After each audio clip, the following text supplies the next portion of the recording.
Meryl, what is your name? Let's start with that. My name is Meryl.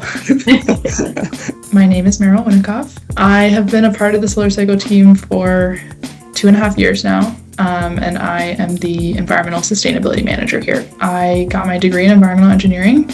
I went to school at Columbia University, and from there kind of entered the workforce doing climate consulting. So started off in sort of the really big, broad space, supporting federal climate regulation, state and city climate action plans, life cycle assessment for big industry groups. I was super interested in the circularity space, especially something more material, more like tangible process or product that I really believed in, and where that was kind of where I found SOLARCYCLE at that intersection. And I was really looking for a company where speed and deployment was really high priority, because again, like coming from that policy-based background, I was ready to get my hands dirty and be a part of that game. So environmental sustainability manager, what does that mean exactly? Great question, Suvi. It includes quite a number of things. I think our view is primarily to kind of be the point person to get a handle on what is our environmental impact at SOLARCYCLE.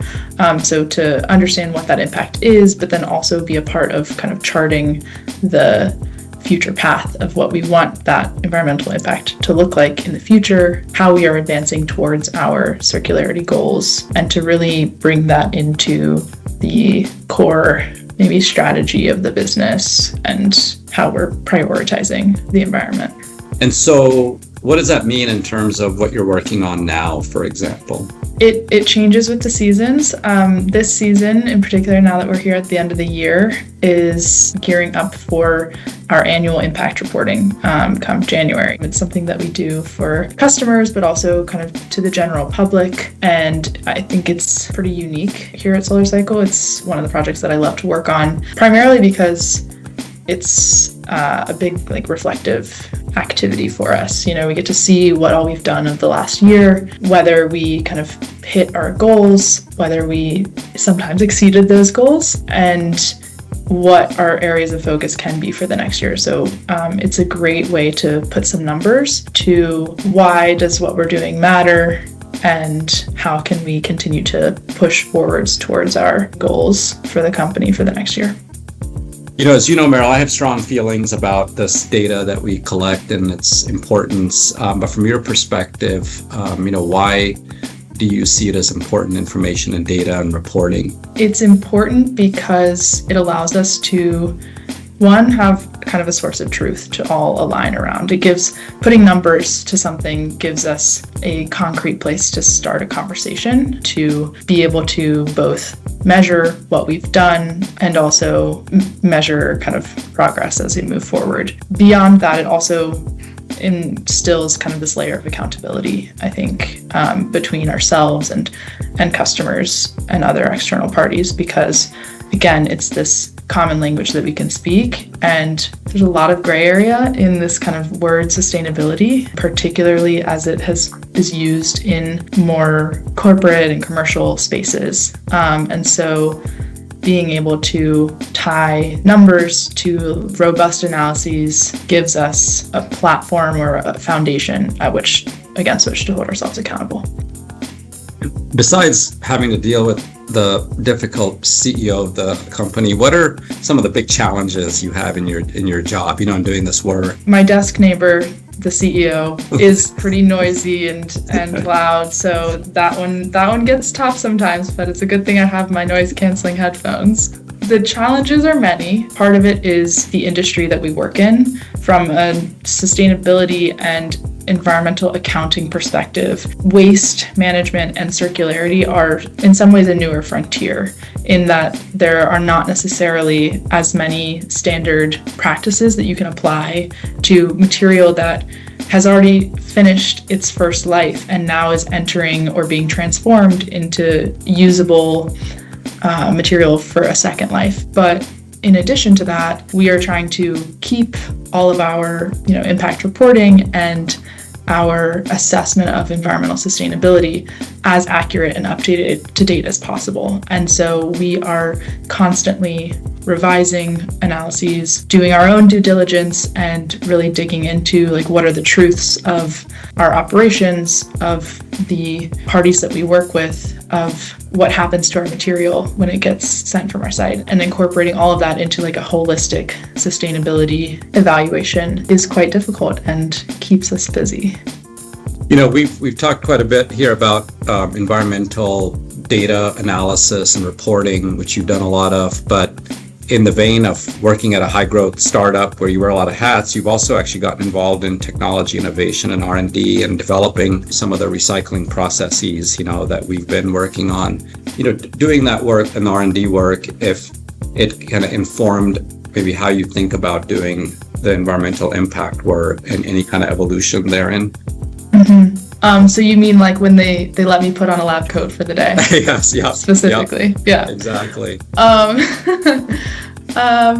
Definitely. Well, we try to keep our environmental impact reporting and calculation methodology current with the technology development that we're doing. So having kind of one foot in each definitely helps me be kind of at the ground floor of developing that. In a lot of cases, in larger companies or just other companies, in my experience, a lot of the environmental impact reporting, if you're talking about kind of one version of that, which is life cycle assessment, it gets outsourced and often completed by a third party. And so that can be done effectively, but there are many more opportunities for information and details to get lost in kind of translation. And so I think I can just take off one hat and put the other one on and be that bridge. And that has been super valuable to me in doing our environmental reporting work. And you recently wrote a blog in terms of quantifying the impact of solar recycling, of thinking beyond just tons when we quantify that. So how do you think about impact when it comes to solar panel recycling, and why does it matter that we quantify that impact?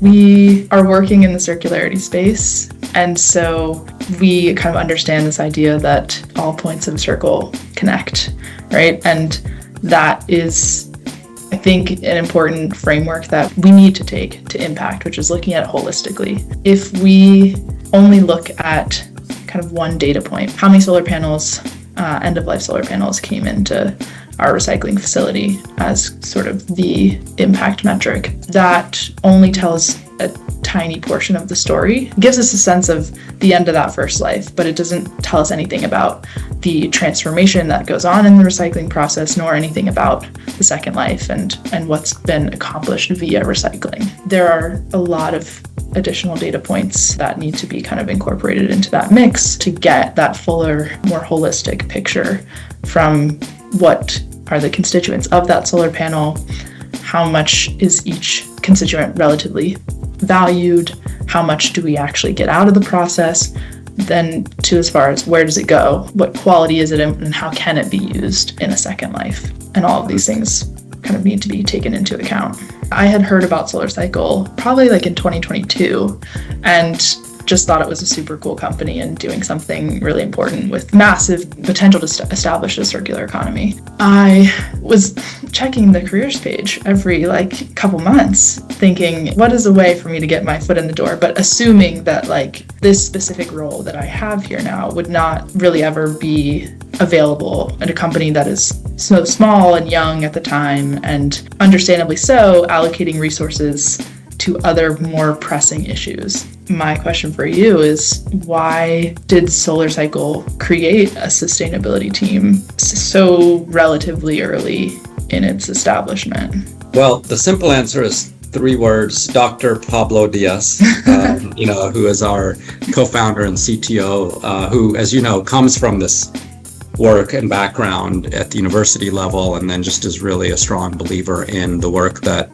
you're doing. We are trying to create a great, large, profitable, valuable company, but we're trying to do the right thing by the planet and make the world a better place by what we're doing. And so it's not just assessment, it's really, right, how do we create actionable items from this too, right? And that's what you're working on right now, to how do we improve, how do we get better?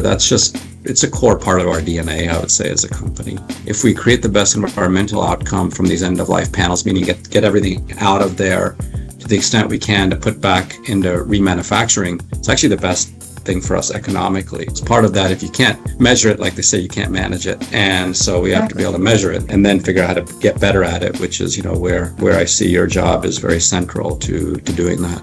Meryl, thanks for the interview, answering the questions, and also for all the great work that you do here at SOLARCYCLE on behalf of us and our partners and customers, investors. We really, really appreciate you. Thank you.